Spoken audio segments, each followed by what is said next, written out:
Hello. What's up? How are we? Guys? Very well, thanks. Very well, bud. All good? All good? Hey, everybody. Welcome to the third episode of CrowCast. We made it. Are we doing right? Aye. Not bad. Second. Good. How are you boys? Good. Ah, not Not too bad. What's everybody been doing this week? Let's start with Ronnie first. A lot of drumming this week. A lot of Netflix. It's been up and down, really. It's been a bit of a weird week for me. Like, just as in, like, I don't know. It went quick. It only feels like yesterday we did the last CrowCast. But in the same thing, it's quite draggy. You know what I mean? So, like, moods are up and down, and I kind of, you can't, it's hard to explain, innit? It's the climate that we're in at the moment. So there's people who've got it worse, so I don't want to kind of harp on, but it is mentally, like, some days you're like, yeah, okay, wicked, I'm going to do this today. And then you're like, oh, I can't go there, I can't do this. Or, it's just been a weird one this week. Yeah. Yeah, it really has, man. Time with the kids. We did our NHS poster for the window, which is really cool. A massive one, because I don't know about you guys, but like this last week, just seeing how everything is going and panning out. Like, I mean, I know we said like on the first episode about the NHS, but I think now it's really sort of peaking, and hopefully, as Boris said, you come out of that curve. But yeah, it's just nuts seeing all these numbers and people severely ill and just it's madness, absolute madness. So we're doing our bit of supporting every Thursday, clapping and what have you. And hats off to you all at the NHS, incredible work. Yeah, man. What about you, Lloyd? I watched The Tiger King. Yay! Yeah, who didn't? Oh, mate, I am. It's probably, this sounds mad, and I don't want to upset anyone out there, but it's the fucking funniest thing I've ever seen. It is. Yeah. I love it. I love it. That's why I love America. All right, well, shut up. I'm talking, not you. No, I thought it was great. I've been doing garden, ready to build a retaining wall. Got plenty of plans for the summer, if we have one. I think we've had it already, though, haven't we? But yeah, that's about it. Tried playing guitar, but as you can see, I've a broken nail. So, oh, that's a nasty one, bud. Bloody hell. I'm gonna have a look. Ouch. Okay. So yeah, it's kind of oof. Ouch. But yeah, that's about it. Really, it's broke a few riffs, but just trying to get the strength in the fun. That's about it. What about you, Shiner boy? I just been yapping to Kev. Kevo.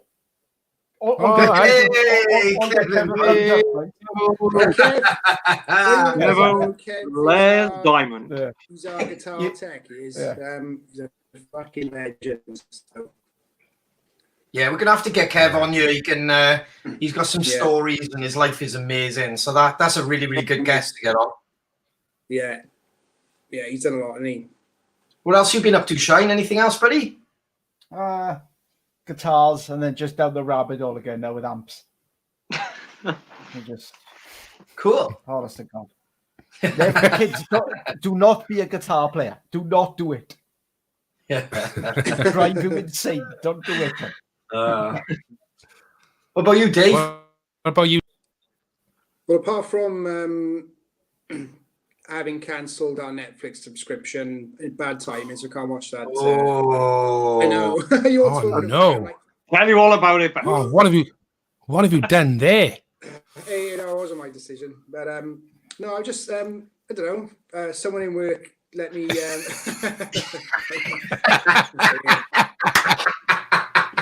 Someone in work gave me a free download. Stand up, Dave. Are you in trousers? Stand up.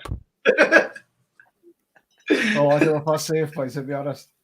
Yeah. Oh, he is. It's all right then. Well done, man. Well done. We had a game of online poker with a couple of mates on Saturday night, like a home game. Cool. We all did like a conference thing like this. Had a few beers. Did you win anything? No, I lost. I lost the tenner. But Mark, who I Well, that's why you cancelled Netflix. Yeah. You bet your Netflix subscription, online poker. Mark, a mate of mine, we were playing together, and we finished about 11 o'clock, and he went straight on after himself and played a $1 game. He won $1,000. No. Yeah. So I've been on there all week, like going, you're gonna win $1,000. Yeah, that's why he cancelled his Netflix. That's why he cancelled his Netflix. It's all coming out now. It was $1 game. You put it. He's getting rid of the dog next week. It gives you. Yeah, like you won $1,000. Like, couldn't believe Wow. it. Yeah, just listen to music, playing computer games. I want to start running again, but well, like everyone else. Yeah. So that's it, really. Cool. Yeah, it's just been a weird one. I don't know if you boys have felt that. It's like what Shane said. There's a massive appreciation of like what's going on in the world. But it was even like I was speaking to a good mate the other day, and he's lost somebody really, really dear to him. It's just hard times, man. It's like even like their funeral, he can't even he can't put his arms around his mum, and to hear stuff like that. But when you're hearing that off your buddy and stuff, it's horrible. But I think what done it for me is the fact that you can still be there, even though it's this now at the moment, isn't it? There's a lot of I don't know if you guys are doing the same. Like I'm speaking to a lot of people via video chat. It's that's the because I think Mikey said that last week. It was last week. I'm losing my weeks now. Yeah, Mikey was the first guest last week. Excellent, thank you. He said it last week. I think for the shortfall at least, everybody's going to be kind of having your Saturday night in a multi-group thing, I guess, So, but I think, fun, man. I mean, it's good fun, isn't it? It's like if you can get it going, it's really good fun. Yeah, and you don't have to put trousers on. So, sounds like you don't wear them anyway, Dave. I was pigeon watch, mate. Pigeons. To be honest, I think we've moved on to pastures new. I haven't had any trouble, which is great. We're doing a lot of tie-dyeing. Could you believe this? Wow. The kids. What was it? No tie-dyeing. Yeah, bringing it back big time. Anything we had white, socks, pants, vests, t-shirts, anything. It's all tie-dyed. So my family's from the 70s right now. How did you do that? Driving a VW van as well. You just tie up all your garments with elastic bands. I'm only asking just in case you put it in a coloured wash. Yeah. But yeah, there's just doing a lot of stuff for the kids. T-shirts with the in the 90s. What were those ones that change colour when you sweat? Yes, I had one of them. But a handprint. Yeah. No, but pigeons are good. I think they've understood now what the situation. Who's the king bird, the king crow? You know what I mean? They've moved on. Crow's beating pigeon, then, yeah. Yeah, absolutely. Yeah, I don't remember tie-dye stuff when we were younger. It was all about Bermuda shorts. Do you remember them? Yes. Bermuda shorts, Yes. My mum used to make them. My mum used to make them for me. She used to go and buy material. This is how tight she was, right? No. She used to go and buy this bright material. And she'd make them. So I had these drain pipe Bermuda shorts she made me. Ask my sister when you see her next, man. They were brilliant. That's class. I've got a photo actually of me wearing them. I'll post it up on our fan page. Yeah. The weird thing is, I remember shoes with them. I remember having a pair of when me and Ronnie were kids. I remember having a pair of Bermudas. They were all the rage, innit? And but mine were like budgie smugglers. But Ronnie borrowed them once, and they were a full length of trousers for him. That's what John would wear, is it? Yeah. Well, it was all about Bermudas, and then when we got to I think it was 15, 16, it was fucking shell suits, wasn't it? Oh yes. Yes. It was shell suits then. I think I used to wear a shell suit bottoms or something. I was Kappa bottoms. I thought it was really cool and grungy, like wearing like a Captain Skipper knitted jumper with Kappa bottoms. Fucking, I got a photo of them with fucking hideous trainers. And I had I hadn't cut my hair for about 8 months. That's the ones of poppers. Yeah. Class Fucking times. hell, like. Yeah, man. Yeah. Got to bring it all back, man. Maybe that's the next record, Bermuda shorts. Well, 90s is coming back slowly. Have you noticed? In like styles and stuff. It is. I never left there, if I'll be honest. Yeah. So every 30 years, you'll just be really fashionable. Exactly. It's always worth the wait. Yeah. So I'm really. Sorry, go on. Do you wanna? No, I was just going to say I'm really excited about having Jon Norman on, our special guest tonight. Yeah, guy's a legend. Yeah, he's done so much. Good. He's done so much for us, but other bands as well. You know, up and coming, and he knows everyone, doesn't he? So so everybody listening, get your questions in for Jon. I'm sure there's plenty, but I can't wait to have him on later. What are we going to say, Ron? Sorry for cutting in.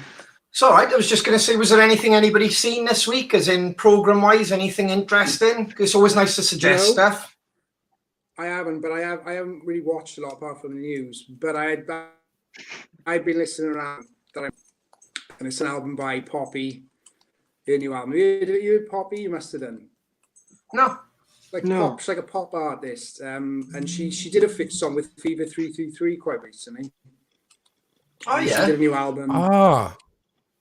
Yeah, she's kind of like, it's like a really sickly sort of pop, but she's done a new album, and it's like almost like, I wouldn't say it's like got a genre, but there's loads of metal, like really heavy metal on there, and it's like really sickly pop, and it's like dubstep, and I've just been listening to that constantly. I just can't stop listening to it. I haven't had that for a long time with an album. So that's what I've been doing all week. Yeah, I'll post it on a fan page. I started watching. It's really old, though. I thought it was kind of new. Luther. Have any of you watched Luther? We spoke about this on the episode 1, man. It's brilliant. Yeah. Incredible. I've wrapped that up now. So it's 5 seasons in the can in a week. Like. Yeah, it's a good watch. Yeah. Wow. Well, me and the missus, once we watch something, it's like just get it done. And obviously we got nothing else to do at the moment, so we're doing that and on the laptop and stuff like that, like, you know. So. Yeah, I'm the same. If I start watching a series, I have to watch it as soon as possible. I can't go to bed because I just can't switch off. I can't move on with my life until that series is over. Yeah. And I prefer, especially in our game, like when we go away loads, you can't really zone in on a program, can you? Like, do you know what I mean? If it's like a season, because this fucking day and age, everybody's spoiling it as well. Like, do you know what I mean? So what I tend to do is let it build right up, and then obviously when we're home and you've got the time, bang, just get it all done then, like, you know. So and you can always go to bed on those like those in-betweeny episodes, do you know what I mean? You know, if it's a cliffhanger and it's like 12 o'clock, you're like, oh, go on, we could do one more. And you always try and leave it where it just kind of, it feels like an ending, like, do you know what I mean? So yeah, be literally like yeah. Yeah, man. Open. Yeah. The sound is really weird through these today. And then I did 2 days with the family watching WrestleMania, which was really fucking weird this year. I know none of you were like massive wrestling fans, but I've had a few people message me saying they shouldn't have done it, and I kind of it's a weird one. It's Shane's face, sorry boys. No, Shane's face again.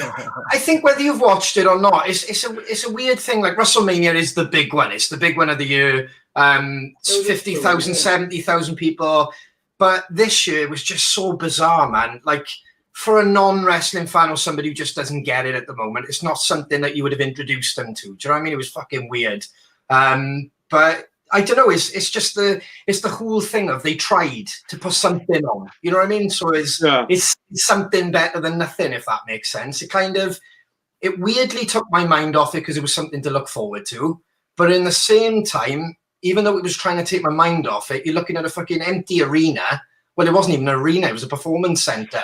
And they're trying to do this grand WrestleMania, which kind of made you realize where we are.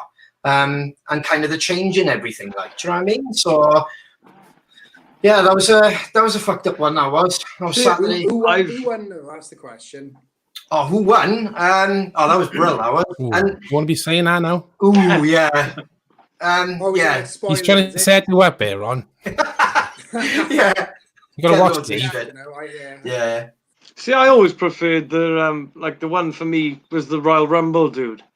I love that. Love That was that. always that was the ultimate when he was WWF. That Yeah, was always It's the whole countdown thing. It's the countdown thing. You know, you're fucking excited and you always want to know the surprises and stuff or anybody returns and stuff. That's what I love about the Royal Rumble, like, you know. Yeah, so. man. Yeah. I always loved the one with Stone Cold Steve Austin. It was in No Chance in Hell around the Attitude Era. Yeah. And it was him and The Rock and against Vince McMahon. And he ended up getting thrown out. The McMahon won. That was good. Yeah, it was just so bizarre, mate. Like I said, if you've seen any wrestling in the past, and there's loads of people watching now who were messaging me getting excited for it, or they were kind of underwhelmed. It was just a strange one. So I think that, you know, going back around in the same circle, it's added to my week, if that makes sense. A few weird things that you're normally used to watching or doing, and they've all kind of changed, like, you know. So I kind of brought it home more this week. Volumized it, like, you know. So was it you told me, Ron, that someone did that the Undertaker's still wrestling or something? Yeah, he did on the weekend. That's incredible, man. How old is he? It's not the same guy, though, is it? Yeah. How old Yeah. is he? He must The be same like, guy since we were kids. Mark Calloway, yeah, true story, How does he dude. look? Actually, oh fuck you! See, he's baiting me here for a spoiler, isn't it? Like, but like he must be old, like. right, last year, and I don't think anyone would mind this if they watch wrestling. He was absolute dog shit, same as a few years, you know. No, he was. He's really getting past it now. It's hard. He's getting injured and stuff. But the way they shot it and what they did this weekend actually worked for him. It was more cinematic. Do you know what I mean? Long distances, you could see all the wrinkles and stuff. No, it was more cinematic, like a movie. So it was less like two guys in a fucking ring with people around. Like, do you know what I mean? It was more like a Roadhouse movie. Do you know what I'm saying? Right. Roadhouse. Yeah, you know, fuck it, I'll spoil it. You know, guy pull up in a motorbike playing Metallica in the background, ready to get someone's ass. Yeah, man. Oh, Patrick Swayze, boy. But yeah, so that's the ups and downs of my week. That kind of brings it home and explains it a bit more. You know, it's you're in other people's troubles, and like I said, just, you know, watching things on TV and seeing how they're fucking changing. Like, you know, so that was a bit bizarre. The amount of news that's on TV at the minute. That's all I watch, really. If I put the TV on, I put the news on. Yeah. What do you think about old Bojo then? You can't make that up, can you? Mad man. Very unfortunate, isn't it? I think his first mistake, it was shaking everyone's hands, all the patients. I'm not demeaning it, but I think that's a bit of a silly thing to do. But now it's just like, it's crazy, isn't it? You just don't know what's going to happen to him. Yeah. Yeah. So. Well, he's in intensive care, but they're saying he's stable, isn't it? Yeah. Yeah. He's not on the. I think it's just precautionary. I think, if anything, maybe. Do you know what I mean? Like he's possibly know, like the slightest thing, they're going to be like, get him in and just in case sort of thing. You know. It's the Prime Minister, isn't it? You know. Yeah. Well, yeah. Yeah. But anyway, we're all here to talk about it. Well, I say talk about it. Have a break from it, I guess. Because there's a lot. I'm looking at. Sorry, my head is down. So I'm looking on the Facebook and stuff. And do you know what I'm loving? I'm looking through all this here, and a lot of people just come on here to kind of chat with one another. It's wonderful, like this. And I'm noticing, like, our Crow family, just how many of them are key workers and NHS workers. It's unbelievable how many there are. When I was doing the list and stuff. So that's well done, everybody. But they're all chatting away to each other now. And apparently, Ronnie, did you know, Ronnie, there's a monkey named after you? Yeah. Oh, God. Someone's just put on you. Someone's asking about your haircut, Renee. Well, they're asking about my haircut. Yeah, Is it so London? Hey, do you want to show, Ron? Yeah, you Do you can want to show donate. everybody? I'll put my PayPal up later, and you can donate. If I get enough donations, you can see my hair. Show them the bin bag. But I Yeah, know, but the money's rolling in now. Watch this now. yeah. PayPal. No, actually, I won't give my PayPal just in case some mad fucker does do it Yeah. like. But yeah. Me and my boy played barbers this week, but that's about as much as you're getting off me. I think I did a better job than him. He's definitely Edward Scissorhands. That's all I'm fucking saying. Did he use scissors or was it just purely? Yeah. shape? His approach was it was very sneaky. What's that noise? Very sneaky. It was very sneaky. Oh no! don't You're like, buzz oh, it, no, the okay? guard fell off. Yeah. It started off, the back of my head looked like a fucking, like Mario was going to start climbing up it, like, do you know what I mean? It was so many levels, like, you know. But yeah, that's about all you're having. There we are. Keep our myth going, innit, like. Have you got any questions, Lloyd? Got some questions. Yes, we have some questions. Yes. I had a few from last week, so I looked through. So I made some notes. Before I get a bit of professional, and then they asked We me should to have ask a questions. theme music for this now, shouldn't we, Ron? Like some news reader, like just in. Go on in, Lloyd. We thought we'd do it all professional, but then they asked me to do it, so it's gonna go. So yeah, I've got to read my own handwriting now. What have we got, buddy? What's the best meal you've personally cooked since lockdown? And that was from Angela Sinkinson. So, what's the best meal you've cooked, boys? I haven't. Pass. I'm not gonna lie. Do you know what? That's a great question, because me and the missus isn't have it? said we've actually eaten really well, because obviously we're planning out our meals. So we're fucking trying not to waste anything. So the food is kind of up this game, like, you know.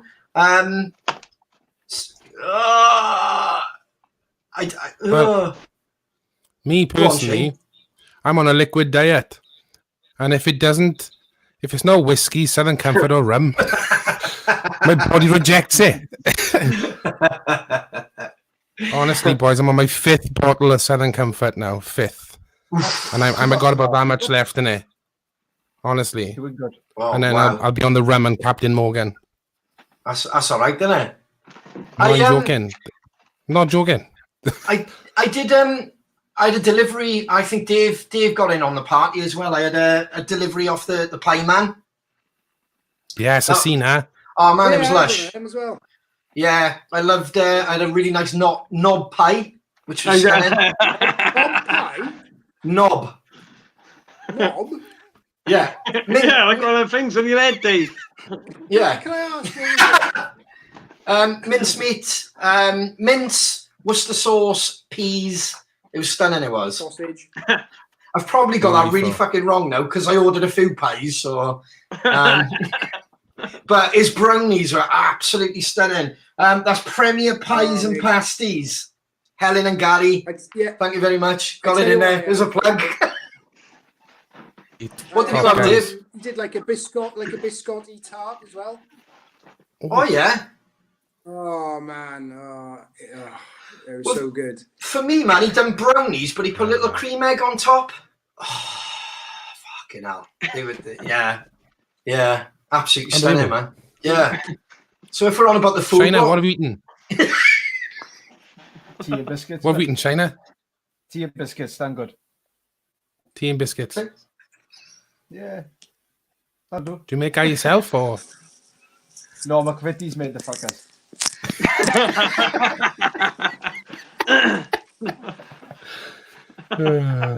Any other questions, Lloyd? Hi. So, if this is from Steve Brammer. If you all had to choose a song to cover for an album, what would you all choose? Ooh. It's a bit of a giveaway, this, isn't it? Because I don't really want to give too much away, just in case we end up doing it. Yeah, So I might lie here. You might lie. Shh, might. Don't tell him. Don't tell him. Go on, Dave. Anything coming off the top of your mind? Yeah, well, I know we did attempt this a while ago, but it was is it Kiss from a Rose by Seal? Yeah. We did try that a while ago, didn't we? Yeah, I think if I was going to do one, I think that would be a very unusual and challenging one. I think so. I think it'd probably be that, or a Stevie Wonder song, maybe. Oh, mate. Yes. The wonder that is. Superstition or something like that. Yeah. Stevie. Something a bit funky, like, you know. Yeah, next to you, I always said, didn't I? Just Yeah. banging rock and roll. Just a quickie, like. Hey, We're back to the black ring again, are we? The dark ring. In fact, that was one of the questions someone asked earlier. How are you getting on with the black ring, Ron? it's the dark black side. ring? It's the dark side of the ring. It's the Black ring. So again, it's going to be a weekly thing now, and a dark side of the ring. Yes, it's great. It's absolutely amazing. Have you found the light side of it yet, or? I can't put it over anymore, mate. It's almost as if I fucking produced the show. Like, do you know what I mean? It's absolutely brilliant. Hey, you get the viewers up, and they'll pay you to mention it on the show. I know. That's what I'm starting to think. Fucking hell. What about you, Shiner Boy? What are we on about covers? Yeah, covers, man. Yeah. No, it doesn't interest me one bit. No, it doesn't, but does it? No, I can't play other people's songs. Yeah. I know. Just so everybody knows, when we're in the jam room and we're jamming away, and I don't know, say one of the boys will pick up a riff from, I don't know, anybody, AC/DC, and then all of a sudden we have this like little 5-minute jam of, because you see Shiner's like, I'm out. It just rolls His hands go up, he's like, I'm done. Not having But it. my favourite one is guitar down, fucking rolls of yeah, fucking practice room door opens and then close it. Yeah, but the thing is, though, that encourages you to keep going just to annoy him. Doesn't it? when you play this video back, right? Me, you, and Lloyd all together just went exactly the same time, rolling it back. And the worst. The worst thing is we're one of those bands as well that don't, you don't play like a couple of bars. We literally don't fucking stop until somebody shouts, "Fucking stop, Blake! Fucking stop!" Yeah. Do you know what I mean? Because it can start with something so dun dun dun, and then all of a sudden, like, want to tell me a story? Dun dun dun dun, and that's it. Then he's fucking rolling a fag. He's had a fag. He's come back, and we're on a different fucking song. Shane's pressing one. I love it, man. I love it. Yeah. Do you have another question? Or? Yeah, go on. Yes, go please, on. Brett. From Myri McIntosh, what's the first thing you're going to do once lockdown is over? Well, personally, I'm going to go for a run like everyone else. And I'm going to go and buy some toilet roll. And some beans. Get some beans. Gotta stocked up on them beans. Gotta make Aspirational air, Lloyd. I'm gonna avoid a pub because I think being in Wales, I think it's gonna be one big fucking fight. Because everybody's gonna be unleashed into the pubs, so I think it's gonna be crazy. Yeah. So, I don't know. I think I'm just gonna probably go to a theme park with my family and just try and enjoy the day. Yeah, man. Go on. What's it called? I can't even think what any of them called. I might go to Cloudness. Yeah, that's the one. What about you, Brad? I'm just gonna go and see my family. I mean, I got a big family and brothers and sisters and stuff. It's my sister's birthday, so we haven't really celebrated there. My mum, bless her, kids haven't seen her, just FaceTiming her now. None of the family have seen her. So yeah, just go down there, perhaps have a Sunday dinner, just time with the family, I guess, innit? It does bring it home, doesn't it? Take it for granted, didn't you? Until Yeah, you get all that freedom, and you just think, oh yeah, I'll go and see my family tomorrow, or I'll go swimming, or down the rec to the gym, just like standard, easy. Yeah. But this stuff really brings it home, doesn't it? Oh, it sucks shit, family, boys. Sucks shit. Because as you boys, my daughter don't even live. She don't even live with me anymore, does she? She's got her own little family. Yeah. So I haven't seen them. Being able to give her a touch. Do you know what I mean? Yeah. It's fucking horrible, man. That's especially when it's one of your Simple kids as things, well. isn't it? Like so. Simple things, isn't it, man? You just realise that the simple things are the things that matter. Like, do you know what I mean? Well, yeah, she's vulnerable Like because little she's things had like like bad chest problems and everything in the past. So just everybody's been overcautious, and you can't take the risk. Like, do you know what I mean? So yeah, I think that's going to be the first thing is a nice dinner and a kutch with my daughter and my little granddaughter. Like, Yeah.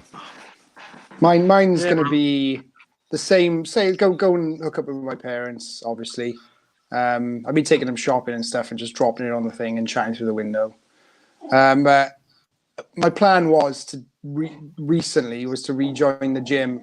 Now I've got a bit more spare time, but I can't. So I think I'll rejoin the gym, get back in the gym as well. That's another thing I want to do. yeah. Get those guns back.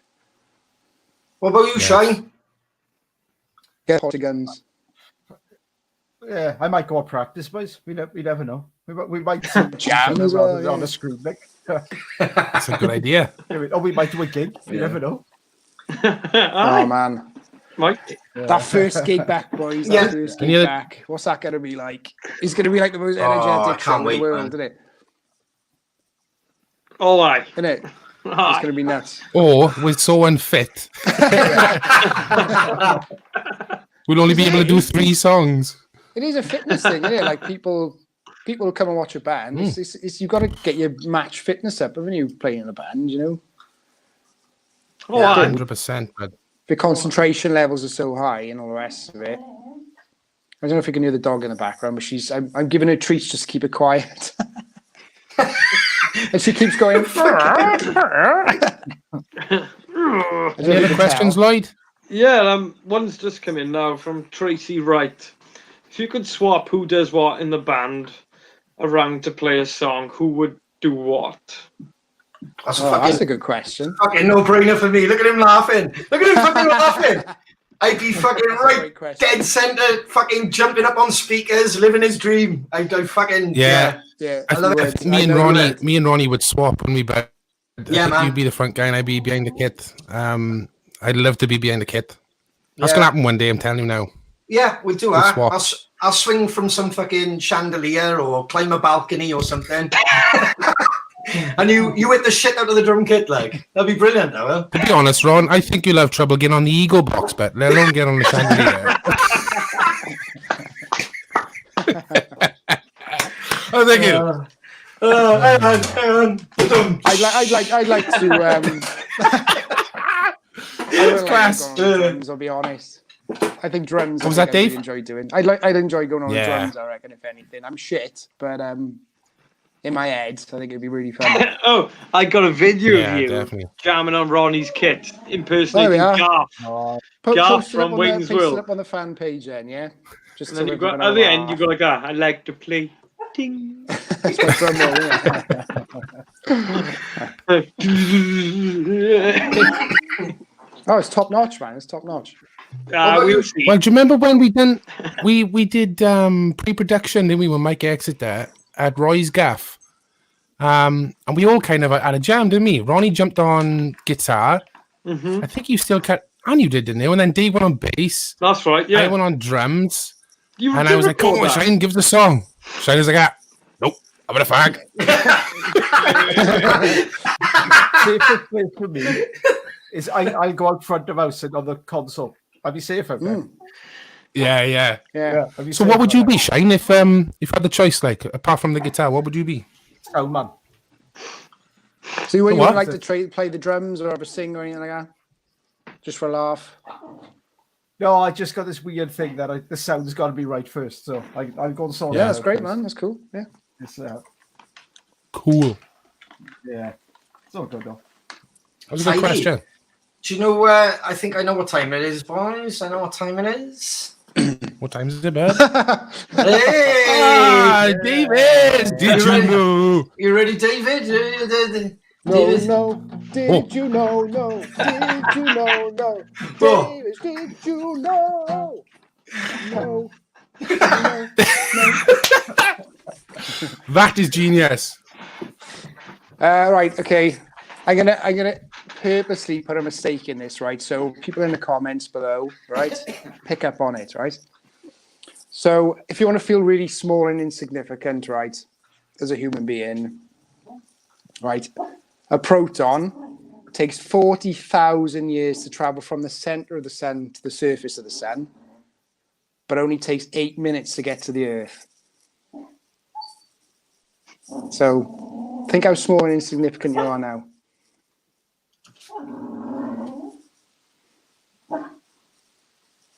Hello. Hello. Ah, Where the fuck did everyone go? It's like a dog going. The dog in the background. he goes, think how small and insignificant you are now. And none of us was there. Yeah, but anyway, I purposely put a mistake in, all right? So if anyone picks up on it, if not, I'll tell you at the end of the show what it was, right? If anyone picks up on it, all you'll see is this. That's fucking where I am now. Hey, I'm just educating the masses, right? You know what I mean? I don't make the rules. Yeah, that was awesome fact. Brilliant. No, It is interesting, though, isn't it? That was awesome, Bet. That was awesome. Thanks, man. Let me give you that. Well done, Dave. Thanks, man. Oh, nice. Everybody made clapping it. for Dave now. Everybody clap for Dave. Yeah, everyone clap. I'm going to have Well something done, to Dave. eat. Thanks. What are we drinking tonight, then, boys? What are we drinking? Oh, good question, Ronnie. Let's start with you, Anne. Go on. Black goal at the moment. I brought back this little cheeky bottle of white from Cyprus, so I'm finishing that off now. Oh, Happy nice. days. Little cheeky bottle of medium sweet wine. Here we are. When do you go to Cyprus? So last year, wasn't it? Yeah, August. Hmm. August, was it? Yeah. Seems like fucking ages That ago. bottle in my man. house. Yeah. I actually kept it for a special occasion. So Well, there we are then. It's special CrowCast. occasion. there we are. I don't need a special occasion to have a tipple. Well, it's the nearest thing to a gig now, isn't it? It is. Second, do you know what I mean?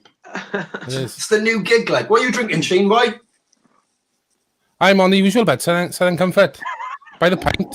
So What I tend predictable, to do- Shane. So predictable. It really is, but I'm running out, Dave, so I'll have a new drink next week. But I have it in the pint, so then you don't have to go back and forth.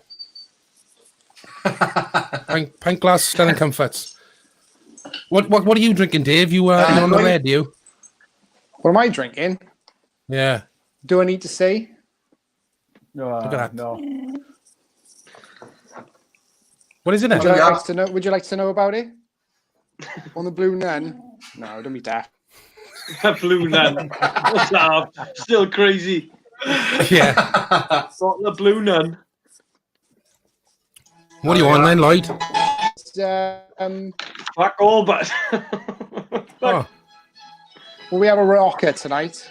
There was a bit of a question online about what was going on. So yeah, I'm drinking a rocker. I got a fucking dog behind me barking. Oh, fuck. Good job, Stop Shane. it, can she? Half blood. well, that's Charlie, right. We're gonna watch him in that group, haven't we? Got Bloody hell. days now. We're gonna watch him, like. So as we know, we've got a very special guest today, Mr. Jon Norman. He's coming up now. But before he does, should we do some competitions? Let's do it. yes. This is possibly the best competition we've had. No. Well, it's up there with the Black and White album for me. But the wonderful people at Easy Frame, that's one word, Easy Frame. They done all these in a few people recently, and they've offered the frame as a competition. What a competition. So we asked everybody to, on last CrowCast, to just comment and say vinyl. So I got all those names in a bowl. And I'm going to pull out the name. Someone we know. No, it always is. The dog is killing the tension, Dave. Any drum rolls? No, dog bark. Go on, Ron. Any Dog drum roll? barking. Drum roll? Go on, Lloyd. That's good. That's Lloyd. That's Lloyd, not me. Go on. And the winner is Yvonne Susan Kidd. Hey, well done. Well done, Yvonne. Hello, love.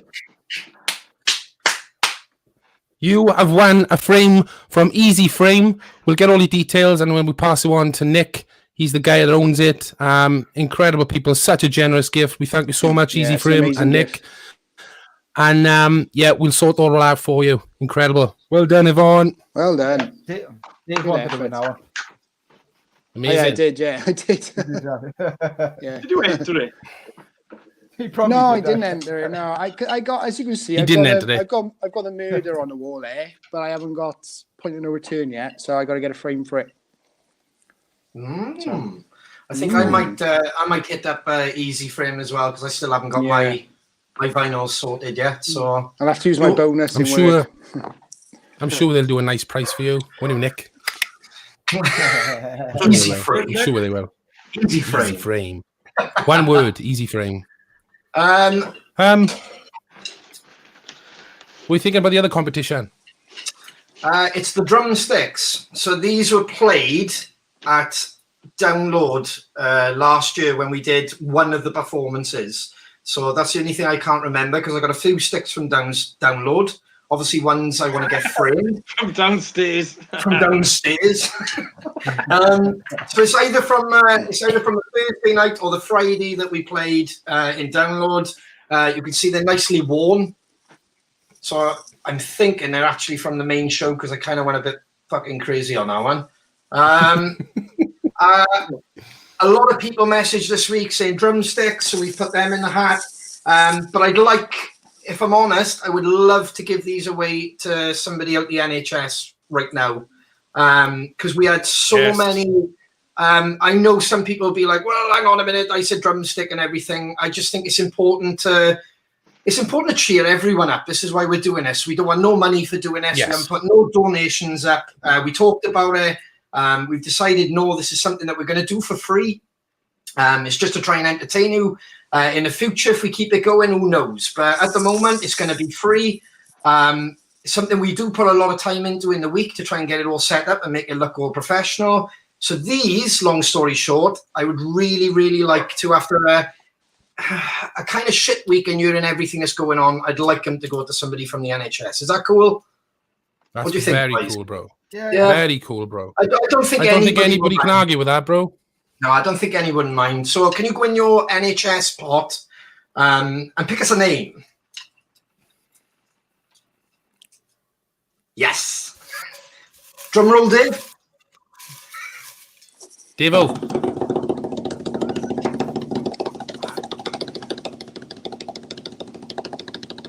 Oh, come on, in. Oh, God, it's been going on. I was wondering how long you could do that for. Ready? And the winner is Jan Gerard. Awesome. There we are, Jan. These are going to go straight out to Well, you. Jan.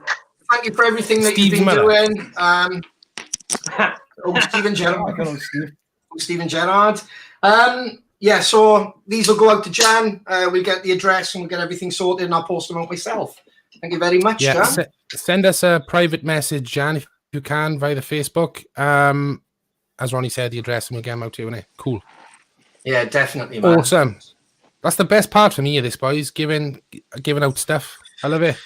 Yeah, it's just trying to kind of cheer everyone up. Like I said, I hope nobody's kind of too disappointed.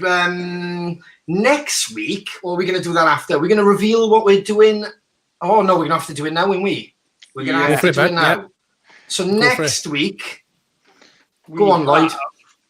The set list unfortunately, it's not signed because we can't get together. But I've managed to find a set list which was played in download with the actual first time we played Who Did It live. Oh yeah. So this That's special. That is special. So I kind of wanted to keep it myself, but then I kind of felt, oh no, I can't do that. You know. So yeah, I mean, you guys choose who you want to donate it to, in which sort of competition category. So, but yeah, that's up for grabs. Like, I just looked at this. Amazing, comment. but Stu Edmonds on it, boy. Is he? He wants that set list. It's Everything's got a price. Everything's got a price. Hang on. Also, we have 2 AAA passes from our Christmas show. I know it was last year, but I thought some people like to collect these, so I thought it'd be cool. So yeah, there's kind of 3 prizes up for grabs. So one, and one by there. So take a look. 2 AAA passes, 1 prize, and the set list another prize? Or was it a bundle? We can go one the set list, 1 prize, and we can split these into separate ones. So we could go 3 prizes if you want to, or Brilliant. we can keep these together or whatever. That's cool. So Whatever. go on, Ron. Also, I've just had a message now, but I'm going to keep this back at the moment. I'm not going to say what it is. I'll tell you when we come off here after. But we've had Darren Griffith's message, and he wants to give something away as well, which I think is absolutely beautiful. Oh wow. Amazing. For those who That'd be a don't good know, prize. a lot of the crowd photos or images I've been putting up are either by the very, very talented Darren Griffiths or Morag. But Darren would love to give something away. So we'll reveal that next week. How about that? Darren, that's incredible. Yeah, remember. So if you tune in next week, we'll tell you what Darren's going to give away. But yeah, this week's competition, what is it? What's the vibe with it? Well, I think we agree on trying to get everybody to subscribe to the YouTube channel. So everybody who wants to be entered into this competition, like you said there now, if you can subscribe to YouTube, we will then see who has subscribed over this past week. Yeah. And you will then be entered into the bowl. Ready for the next competition. But I mean, Darren Griffiths now getting on board. I mean, a top photographer. I mean, he's done so many shots of us, so many shots of bands. I mean, massive bands, all the big bands. So now he's jumped on as well. I mean, this is a wonderful thing. Is someone gives a little, and then someone else wants to get involved. They give a little bit, and I love this shit. I love it. Yeah, but let me get a drink. I'm with you. I'm with you. Cheers, Darren. And we'll like I said, for anybody who tunes in next week, you'll know what Darren Griffiths is going to give away. All right, so that's special. I'll check a little extra prize in, bonus prize here now, right? For whoever can pinpoint my mistake in my how did you know, right? A little bonus prize, right? In the comments. He's going rogue. Jacko, I'm looking at you, bet. Has anybody got any birthdays or any messages this week? Yes. There we go. I just want, I've got one for you. Alison Llewellyn. It was her birthday yesterday. We love Ali. She comes to a lot of our shows. Some people may know her. She got that fella. What's his name? I don't know. Jesus. Johnny Jesus. They should have fucking told you. May have Happy birthday, Alison. Yeah.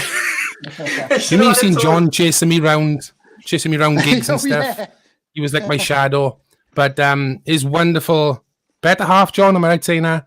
Ali, it's her birthday yesterday. So happy birthday, Ali. Happy birthday, Ali. Happy birthday, love. I did text you to say happy birthday.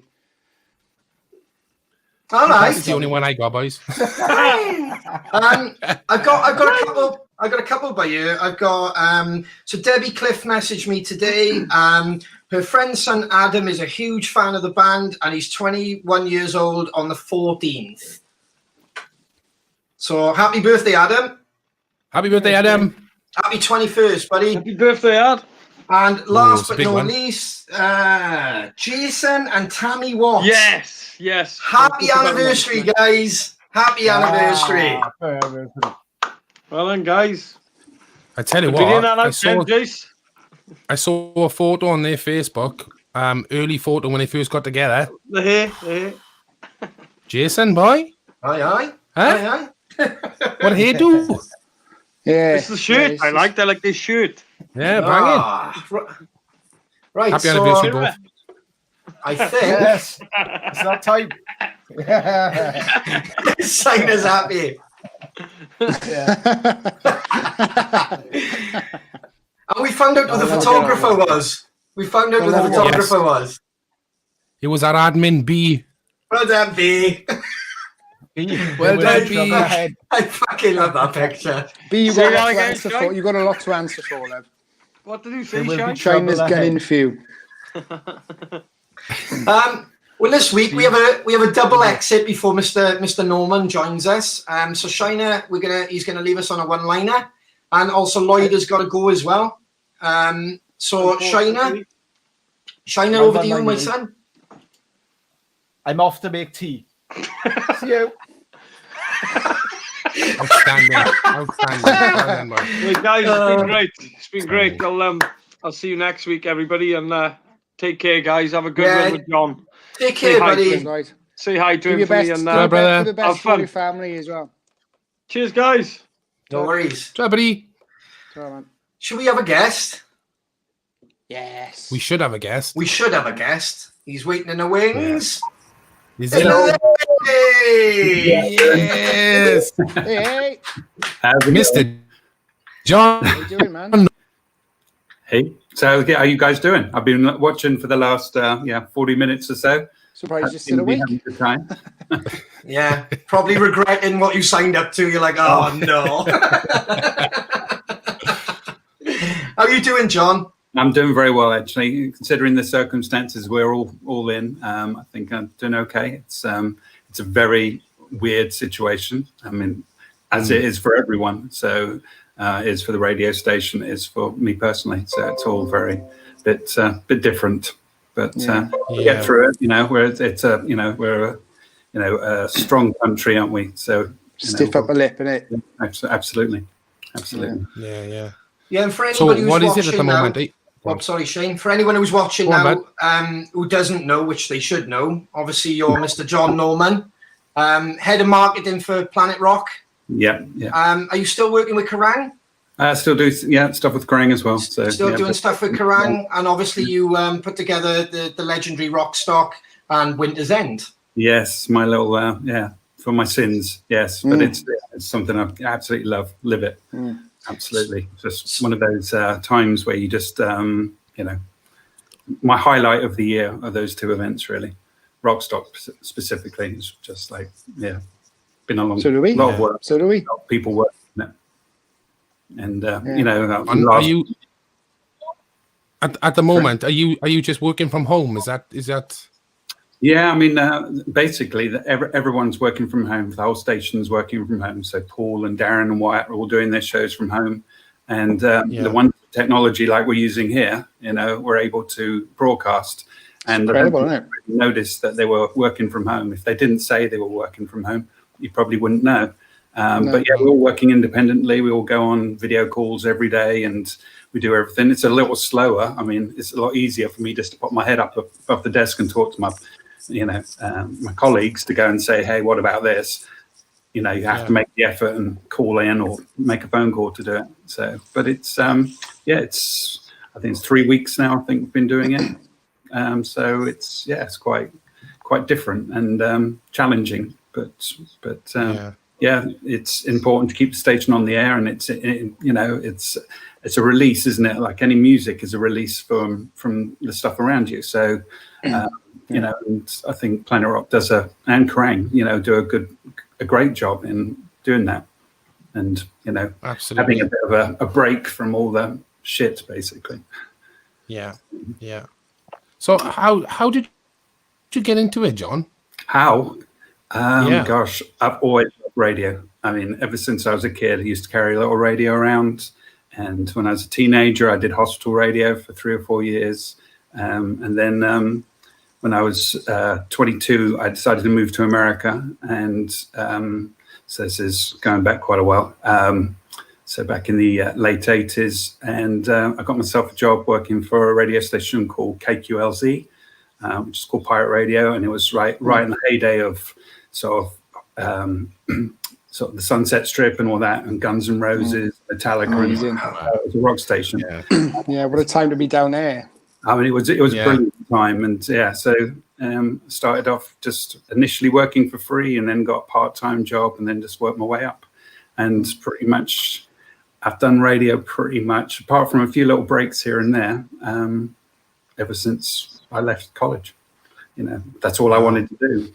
I didn't know why. I didn't want to be a presenter. I did that hostel radio, and I'm truly awful. I mean, just I had a little go at it when I was in university, John. I did a part of my course. I did sound engineering, and part of it was doing radio and stuff like that. So I had a little stab on GTFM on the radio thing, and I was just playing really long songs because I was like, 10-minute song. So I didn't have to say a lot, but yeah, I know what you mean. Yeah, no, it's not for me. It's I like being on the other side. So I just doing what I do, and it's always been promotions and marketing. So in all the stations. So how long have you been with Planet Rock then? So on the 1st of March, it was 14 years. Wow. So 2006. They've only been going about that long, haven't they? Maybe. 99 we started. That's when they started. It's a bit longer than that then, yeah. Yeah, so been there quite a long time. So the longest job I've ever had, and long may it continue. Yeah, but, brilliant. Yeah, it's been a really an amazing journey. I think ups and downs, good and bad. But the last few years, it's been it's an exciting station to work for. So we're trying to do as much as we can. Well, we've had lots of questions for you, and there's one here. Obviously, there's some we couldn't ask because I don't want to put you on the spot. But one of them was, which band or solo artist was the biggest diva? Now, obviously, you're not going to say that. But let's just let's just ask who was your favorite? Who was a star you wanted to meet, and they met your expectations? That. Well, at Rockstock or in general. In general, anybody. Gosh. I mean, a chance to meet Jimmy Page, and that was just wow. I mean, as a kid, I was listening to Zeppelin. Zeppelin 2 was, I think, my second album I ever bought, and that was, I didn't really know what to say to him. I mean, it sounds really weird. I've met loads and loads of people, and some are really chatty and really, really friendly to, you would you could go down the pub with them and have a chat. And others a bit more distant, but I'm like in awe of meeting them. And, I had, in LA, and there was we did lots of after show things, pre-gig events before a gig happened. And there was one for Van Halen. And there was a meet and greet with Van Halen, and cool. I get a photo with Van Halen. This is superb. Wow. And then I'm just standing at this this bar in this room, and I get a tap on the shoulder, and Lemmy said, I turned around, it's Lemmy, and he's like, where's the meet and greet for Van Halen? And I'm like, casual. Just happened. You've missed it. And that was just like this surreal kind of it's Lemmy. Wow. But his favourite haunt was always on the Sunset Strip in the Rainbow, wasn't it? Yeah. I sat in his chair. He'd always sort of play. There was like a gambler machine or something. He'd always play and just drink whiskey. Yeah. So you get to meet some interesting people, and some that Miles Kennedy is genuinely a really nice person, just really chatty, friendly. And then others aren't so much, but hey, that's fine. I mean, each to their own. Yeah, exactly. Yeah, and of course you guys, Hey. Well, that's it. Waiting for it. You kind of, as much as you do work with bigger bands and all the rest, you do absolutely so much for bands at our level and lower and slightly above. I don't know if you're aware of it, like how much of a legend you are in the Wow. sort of level, you know, our sort of scene and all the rest of it. Well, it's very nice for you to say. I mean, I love music. I love rock music, and you know, I love seeing new bands and seeing them grow and develop and stuff. And it's really nice. And it's nice at Winter's End, which was, you know, primarily to go and give, you know, new bands a good stage to play on with the same lighting as the headliner, the same PA, everything, same engineers and everything. So you can actually see them, you know, shine and see them, you know, do what they're actually, you know, good at. And out of, you know, we've done four of those. I mean, really, there's only been a couple that you think, you're not very good, really, are you?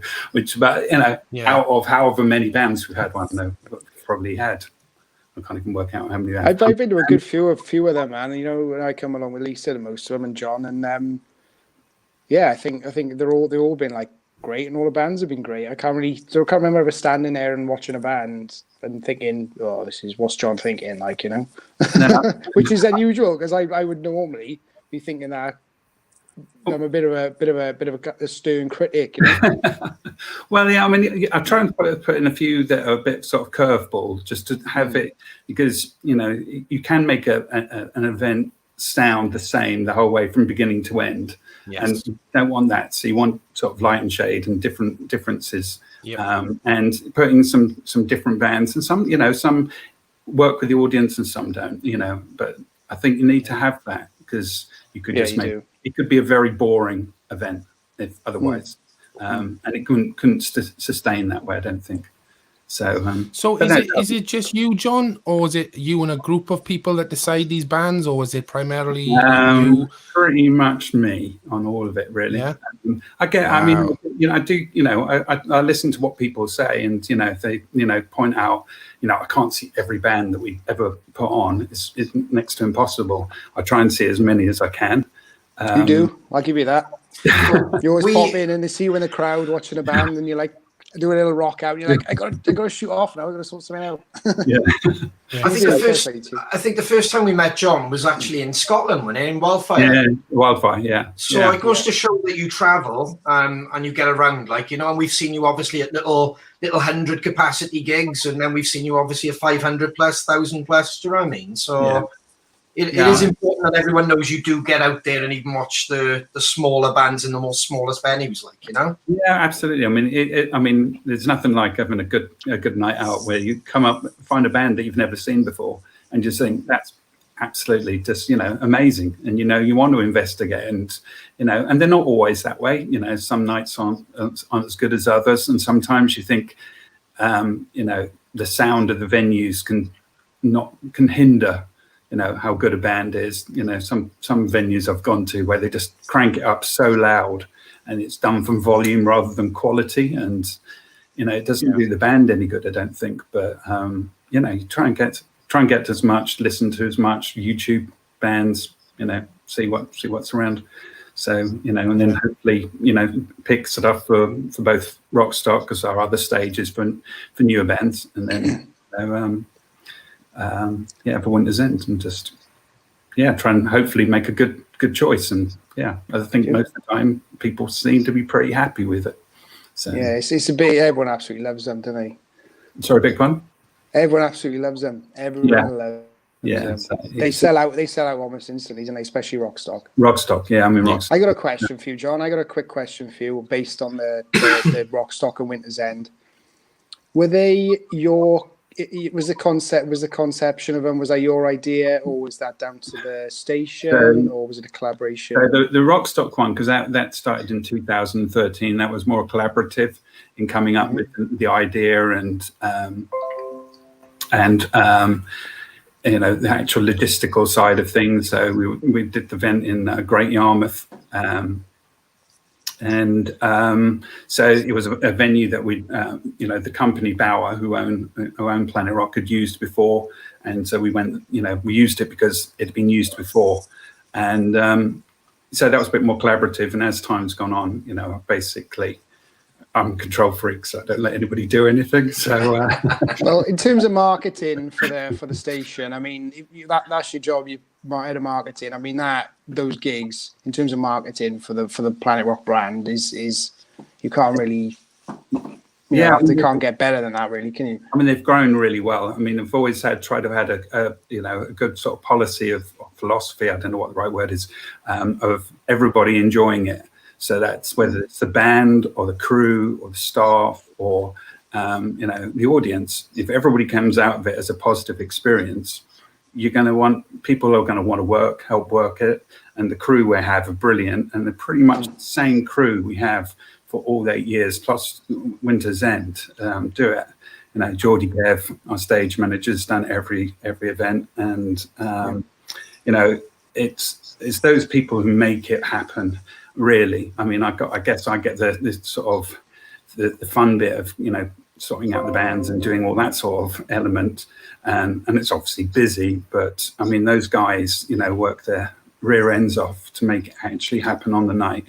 And 8 o'clock starts, finishing at 1 a.m, and then 8 o'clock start the next day. It's long days and full on, but it's down to them as well, and the Planet Rock guys, because they do what you don't see is all behind the stage. I mean, you've seen it, but the bits that go on, the things that go up online, and the photos that Darren does that need to go up online, and all this kind of stuff.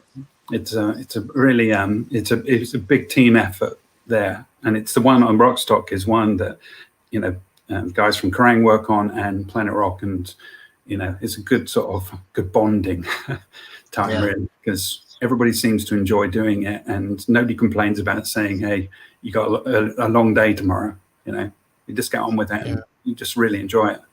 And then you see what people's responses are, and just having a good time, and the nice comments you hear about. It's brilliant, And then, obviously last year, you guys turning up sort of the last minute. Anytime, John, anytime.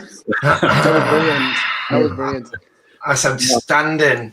That was a lovely surprise. That was, that was one of the best shows of the year, I think, for me. That was.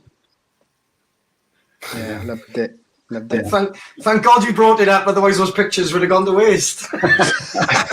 He had them in the wings. Go on, so mention it. Yeah. I mean, no, that was brilliant. I mean, I do remember you saying that I had stiffed you on the money on the rider, but it bought a nice sort of flat pack furniture and meatballs.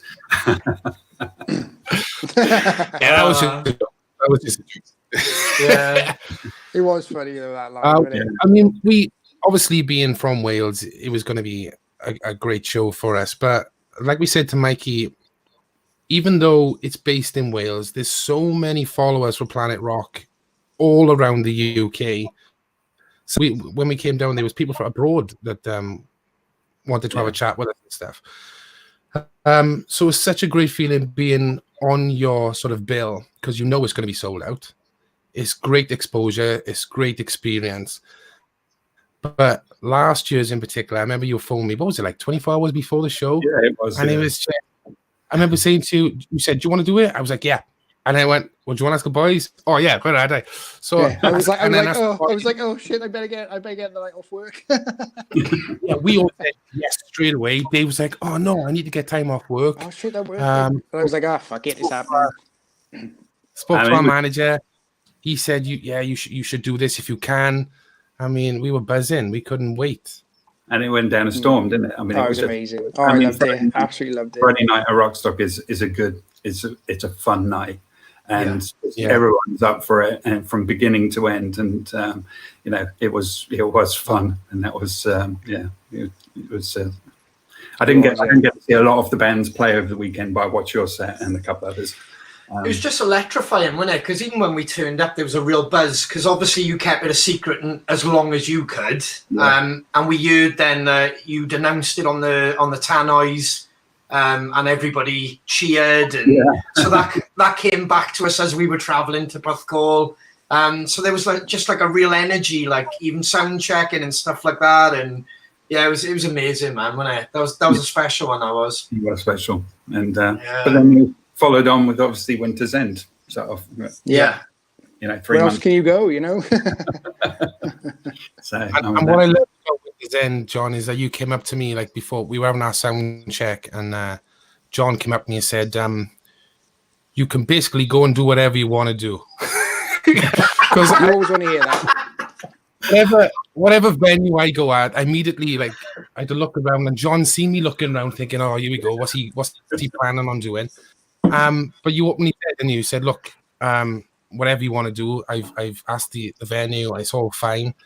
Just don't break a leg, don't break anything, because the insurance would be colossal next time round. But it was amazing because obviously people that came to Winter's End, I went at the back of the room and stood up on the balcony. And John said to me, there is an easier way to do it. Give you advice. You go right to the stage, come out of the building, and I was like, yeah, but nobody can see me do that. But John was looking out for me. It's a safer way to do it, Shane. Yeah.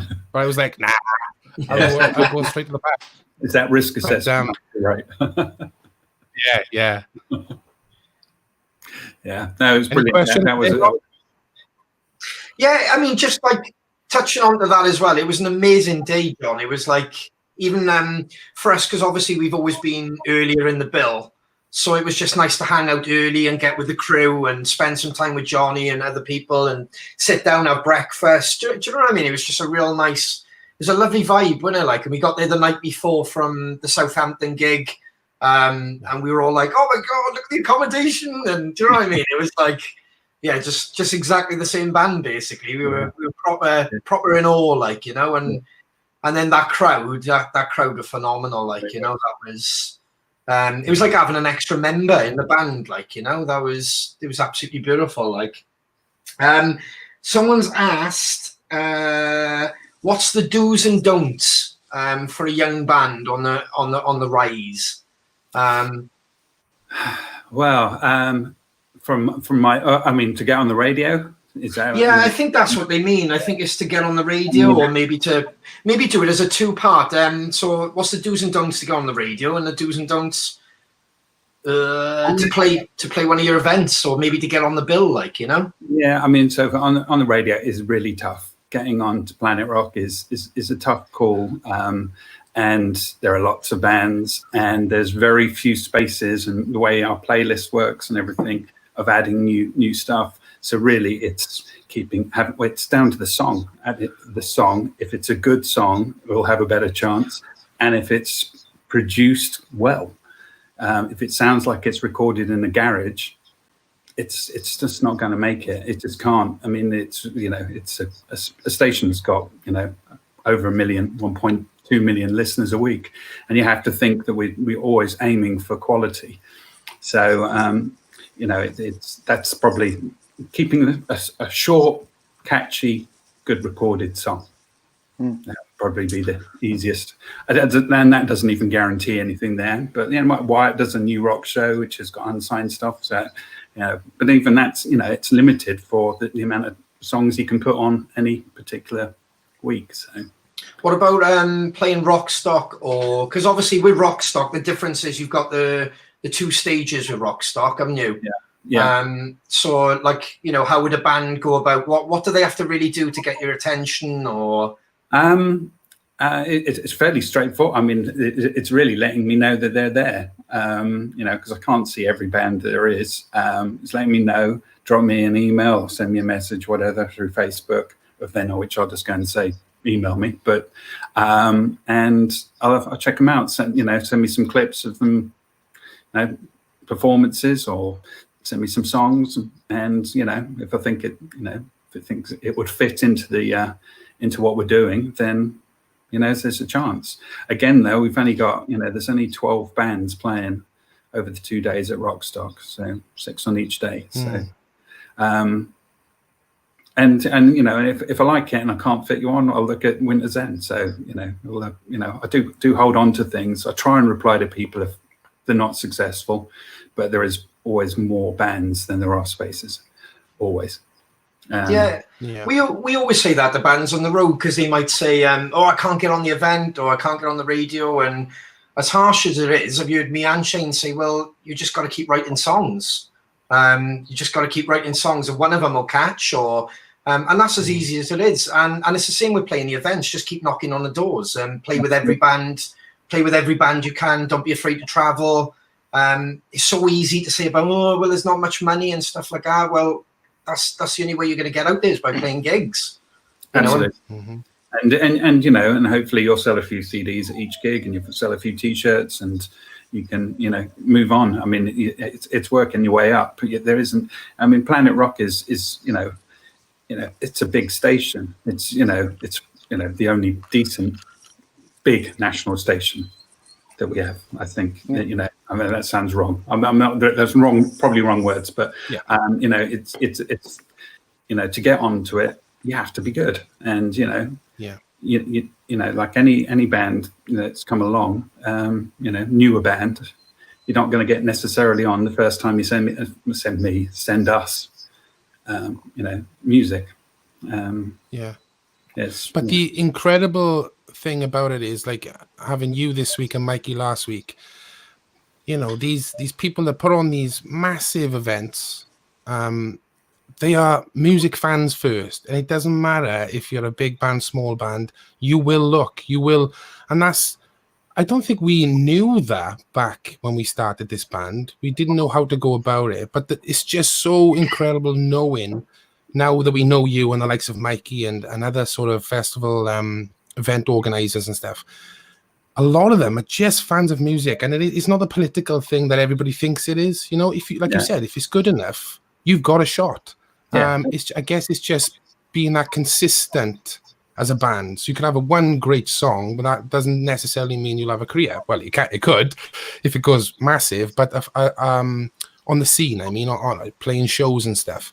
So any new band out there now, that must be incredible, knowing that there's a possibility. If Jon Norman uses our stuff, you could put on us a show. You know, that's amazing. I mean, there is the chance. I mean, it is as you said, it's not one song. It's got to be a sort of package of stuff, and I mean,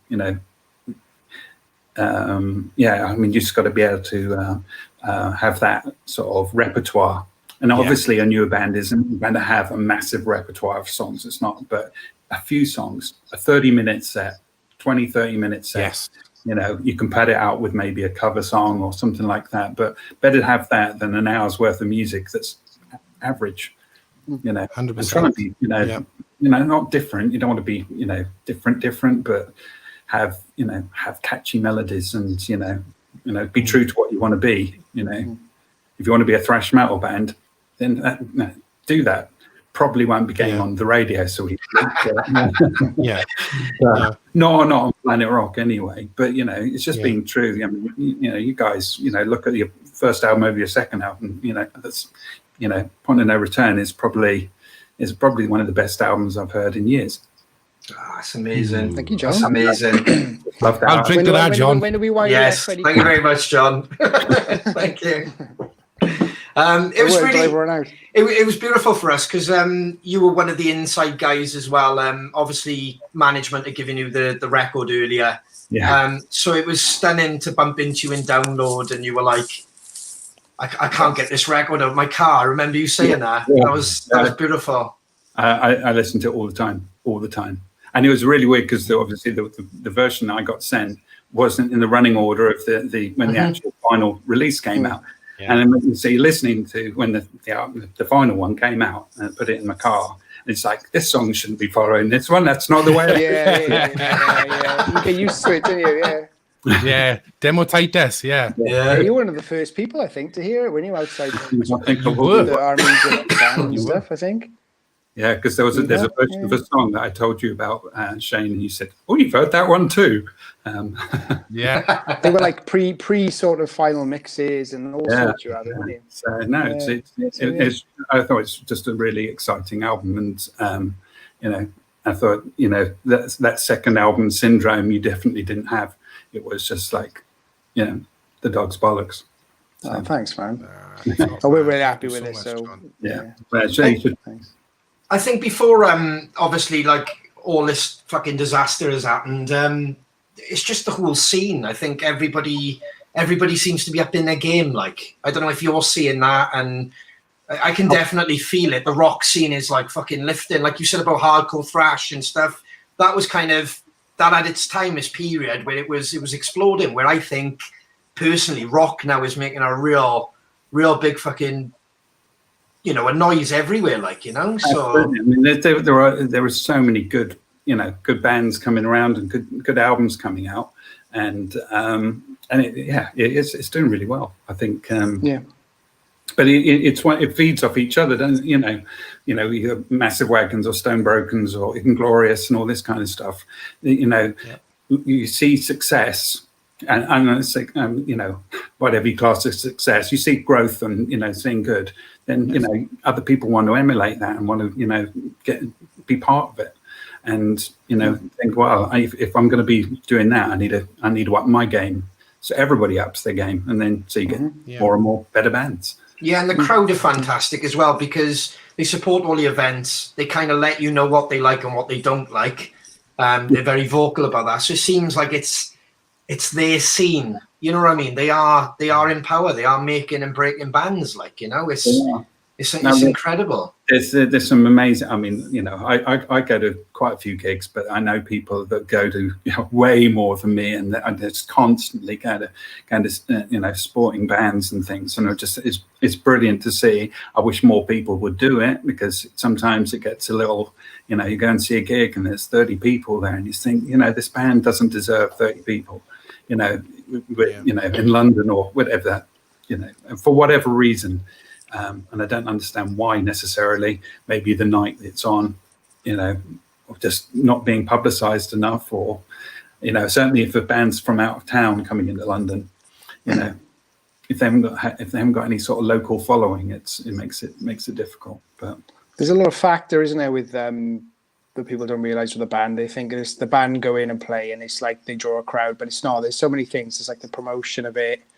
And all sorts of things that fall into the factor of how many people are going to turn up to that show. It's not necessarily how good the band is. There's so many different things. What night of the week it is, where it is it easy to get to, all sorts of things, you know. Who else is playing around as well? Who else is, you know, if you go into Camden, you know, there's quite a few venues. If you've got a couple of really good bands playing, you know, you're splitting your audience, you know. So, but it would be good to see more, you know, more people actually go and, you know, go and support. Bands interact, because it's, you know, it's a cheap night out, and I think after we get out of all this sort of lockdown position and people can actually maybe, you know, they spend money, they can have a look at, you know, going out and checking out a few bands they've never seen. And I think every show ever will be sold out for the next 12 months after this thing. Well, everybody will just be like rescheduled dates and things will be. It's going to be a crazy end of the year, I think. I don't know if you can see this now, John, if it pops up on your screen. That's Ray Ralph. First line lyric. Now, there's a story to this, because Mikey, we were speaking to Mikey and Mikey said you are doing his head in. He loves the competition, but he can't get half the fucking songs, can he? Like, it's, he texted me and said that John and his lyric game. Yeah. You know what? The funny thing is, and I probably shouldn't say this, is if I was playing the game, I don't think I'd get half of them as well. I mean, I'm glad it's just not me. That's brilliant. It's actually, and you know, and the songs I've picked for this game is just sort of, you know, the big songs. Generally, they're pretty big songs. There's a few sort of, you know, curveballs, but they're reasonably big songs. You think I should know the beginning of that song, but maybe I just hum it. You know, or I just make it up, you know, as it is, or you know the riff, or But no, I'm actually pretty rubbish at that game myself, so that's why setting it's a lot easier than playing it. I got a question one. here. Oh, sorry, go on, Shane. Go for it, buddy. Go for it. There we are. Nick Davis. Was there one Crow song that alerted John to you guys? Oof. Oh dear. Blink of an Eye probably was the song for me that did it, you know. Me personally. Yeah. Okay. I mean, it's a great tune. Still gets played now, I think, doesn't it, on the radio occasionally? Yeah. It's a great, that's it's one of it's a testament of how good a song it is. It stays in regular rotation in the station, so it comes. And interestingly, live for us is taking on a whole new thing, isn't it? Where we've started doing a new thing live, and I'm sure it'll go somewhere else as well live. Yeah, but that's so great. It's got like a lifeless thing. Yeah, that's a good thing to be able to do. So you are playing something different, and that's what's I've seen with you guys is how from that time up in the festival up in Scotland, Wildfire Festival, and now how things every time I see you, it's something a bit new or something reworking of this, and it's great. It's good to see that and hear. Yeah, it makes the show. We do pride ourselves in that. Yeah. Yeah, I mean, it makes a difference to somebody who's seen you quite a lot of times. That you it's fresh and it seems exciting all over again. It's for our benefit as much as anyone else, isn't it? Because it's like when we play these songs, let's do something different with this song. Let's just rework it. Let's do this. Let's do that. I've got another question here, John. Is there a band you really and thought they were going to be big, but they never made it? Well, that's a good question. That's a good one. There was a band back in the 80s called Alcatraz, but it wasn't Graham Bonnet's Alcatraz. There was a band called Alcatraz, and I saw them play, and I just thought, oh man, this is back in sort of the early 80s, and I just thought, this is just the coolest band ever. Disappeared without Wow. I mean. Other song, gosh, I'm sure there are, but I can't think of anybody off the top of my head. See, that's really, For me, there's a band called Stone Gods. I don't know them. Yeah, I'll send you a link. You a link. It was members from The Darkness, and a guy called Richie Edwards singing for him, and Toby on bass. She was the drummer, I think, from The Darkness, and the guitarist from The Darkness. Right. Okay. I think I remember now. It sort of after The Darkness sort of disappeared, and Justin was doing his own things as an yes. Yeah.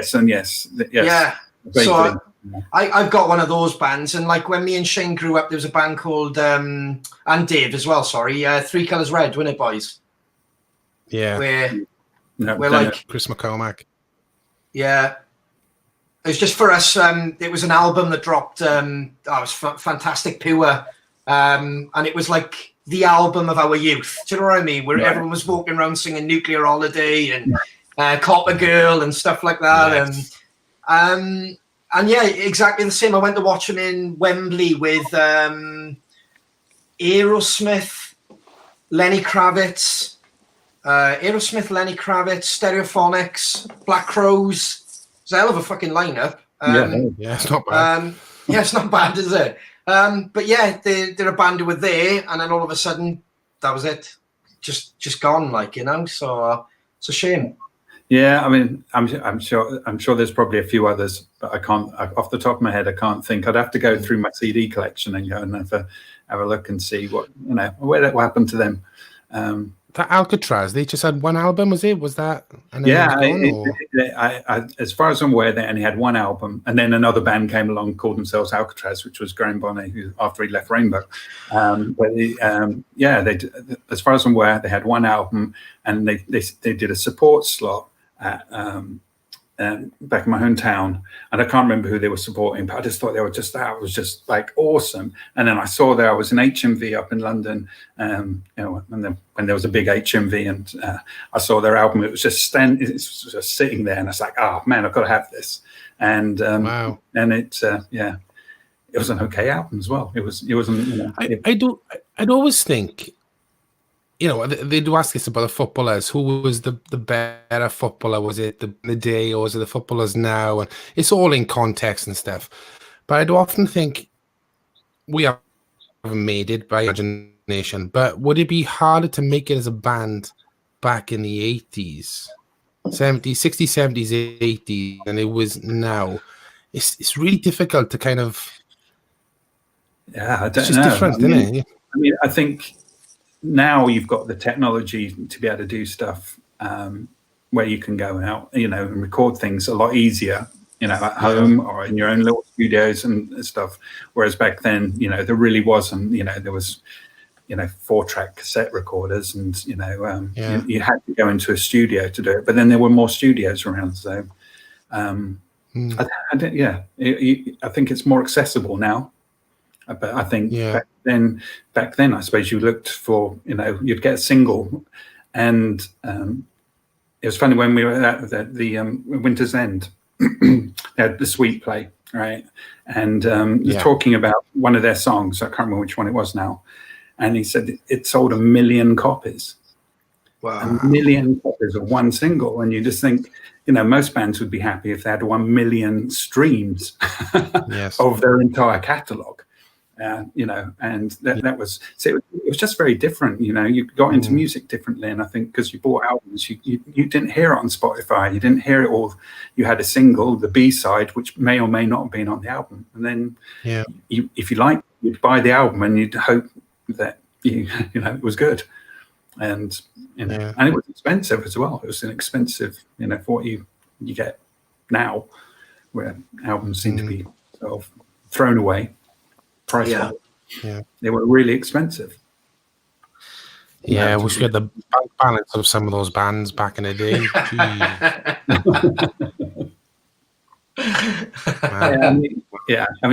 I think it's it's going to be a hard, whatever you do, it's always going to be hard work. It's never going to come easy. Whatever you do, you've got to put the effort in.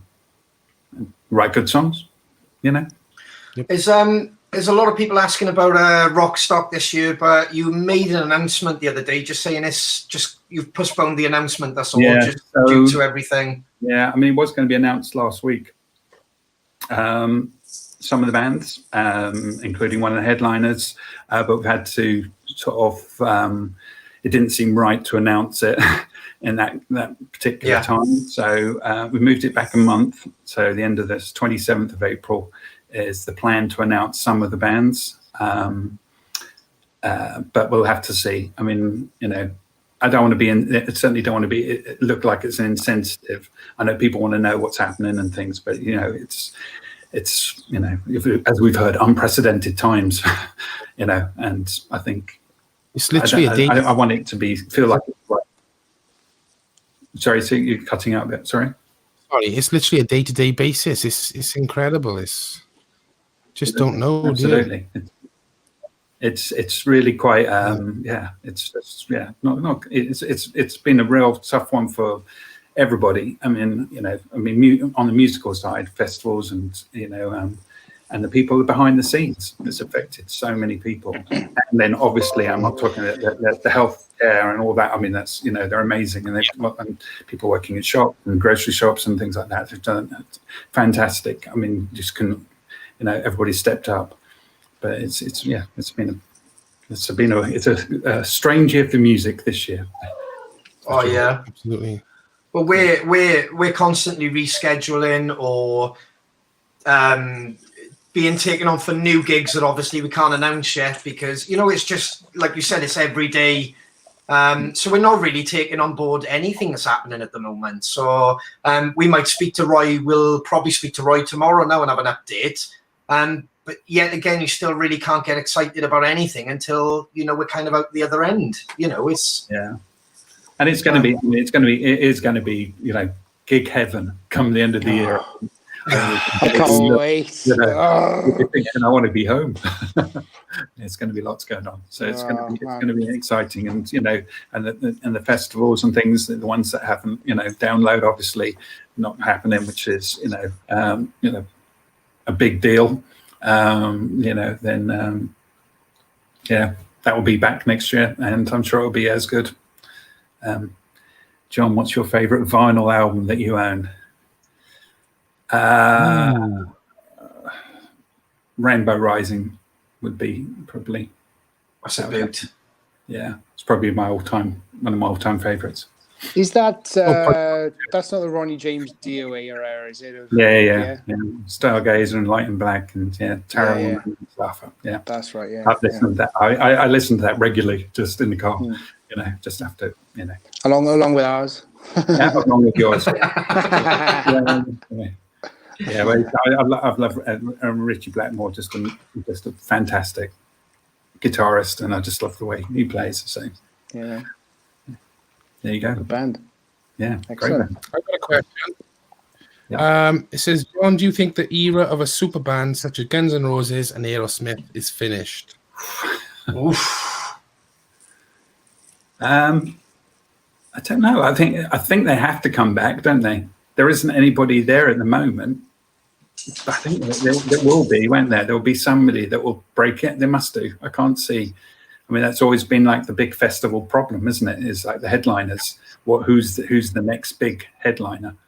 And there's finding that band that crosses over lots of different people. So I think there must be. I'd hope there is, because they come with shows. They come with 3 words. 3 words.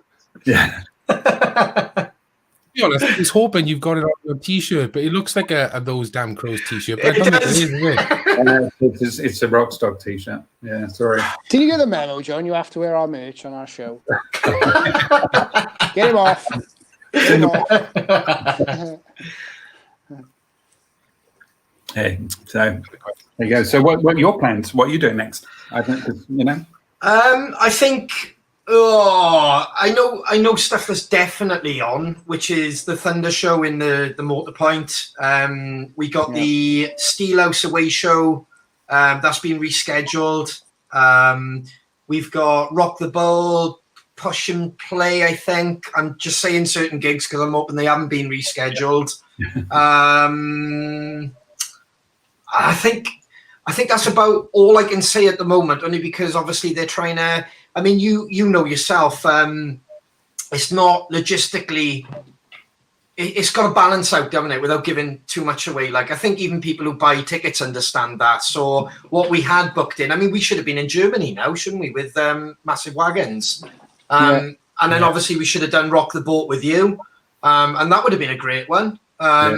I mean, I've been joking about it and building up for a month and a half, saying, I ate a boat, and and some of the fans were looking forward to seeing us on a boat, and who's going to be sick, and so there's a lot. I don't know. It was going to be a big year. I'm not going to lie, and I wouldn't lie to our fans. There was a lot planned this year, that obviously it's just got to get rescheduled. Yeah, we come off.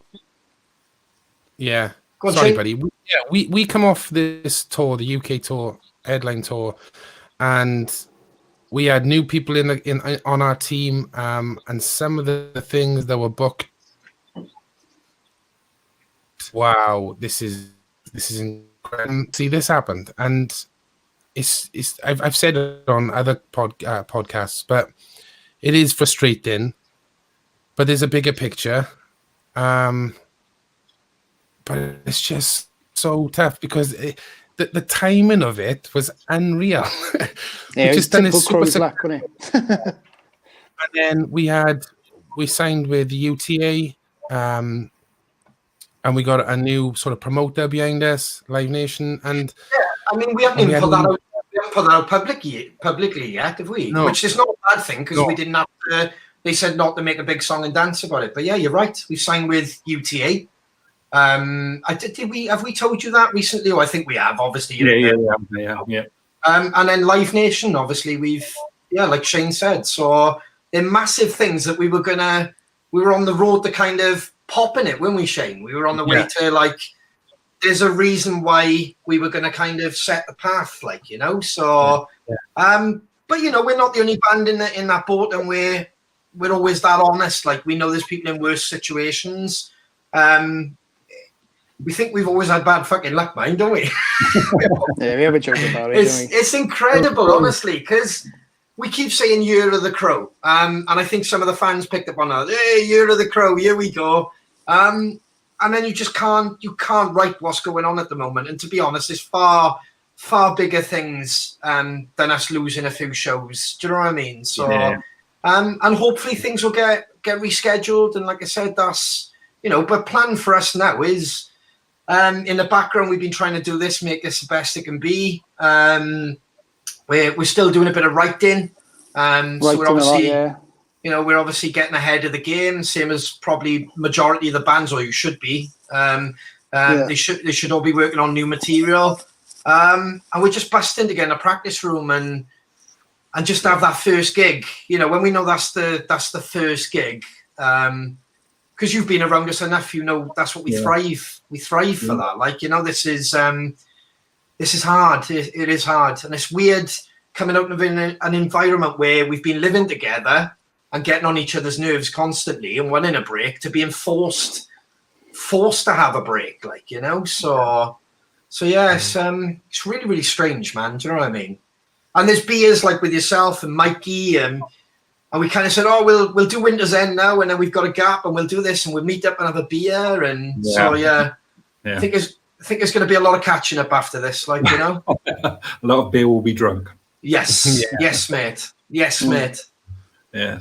But yeah, for yourself now, obviously, it's all roads lead to Planet Rockstock now, yeah? Yeah, I mean, there's stuff that's always going on the air that we're doing, that we're always, you know, there's still things, you know, still radio station, but yeah, Rockstock, looking at, you know, what we do next year, you know, lots of things really, trying to plan, you know, best we can, and keep the radio going as best we can as well. So we're just doing all right. Props to Planet Rock, man. Props to Planet Rock. Yeah. Yes. Thank you very much. Absolutely. But thank you for coming on this as well, John. I really appreciate it, mate. You're very welcome. It's good to catch up, and we'll catch up in person next time, I hope. We will do, man. We will. Before you go, if anybody wants to kind of see what's going on, just go to planetrock.com, yeah? Yep, that's it. Yeah. We've got any other? Yeah, I mean, I suppose this weekend we've got a whole load of live sessions. We're doing lockdown sessions with Ricky Warwick and Chris Barris and Samantha Fish, Lizzie Hale have all done these sessions for us. Nice. So that's going to be broadcast on Saturday night at 7. Wow. So cool. I'll tune in. There. So, but yeah, it's just business as best usual as possible. Yeah, and for anybody who's got John as a friend, you do a daily quiz now, which I know is stirring a lot of people's minds. Yeah, it's not for a lot of people. So, but cool. All right, well, it's really good to see you. Thank you very much for having me in your show. Thank you very much. Thank you, John. Thank you. Yeah. And stay safe, man. All right. Take care. Cheers. Take care. Ta-ra, John. Bye.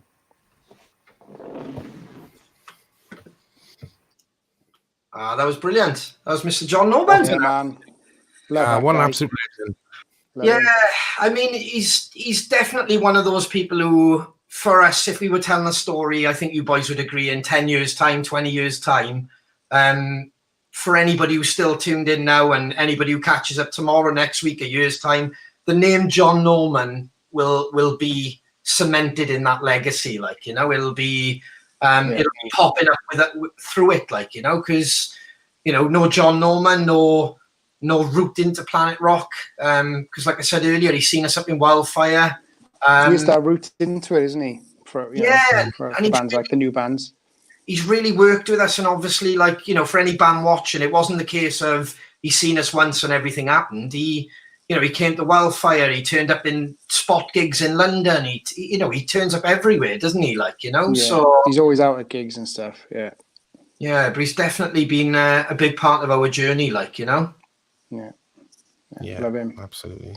Love him. He's done loads for us, man. So, yeah, big props to him. Yeah, man. Well, I definitely think whether, you know, obviously, even if we're not on the bill and we're always around, we'll always be having a beer at Planet Rockstock, which is only down the road, which is handy, isn't it? And as you said, if we're not on the show, he's getting us tickets to go to the show. Do you know what I mean? He's just a lovely guy. As soon as you... Yeah, like you said, he'll always be a friend and a promoter second. Do you know what I mean? Wonderful guy. Yeah. Key to have him on board. Yeah, we got some love by you, Emma Ashcroft. Planet Rock is a station to listen to. 100%. Dagmar, what a fantastic guest. Thank you, boys, for bringing him on. Can listen to the stories all night. Anas as well, Dagmar. We could as well.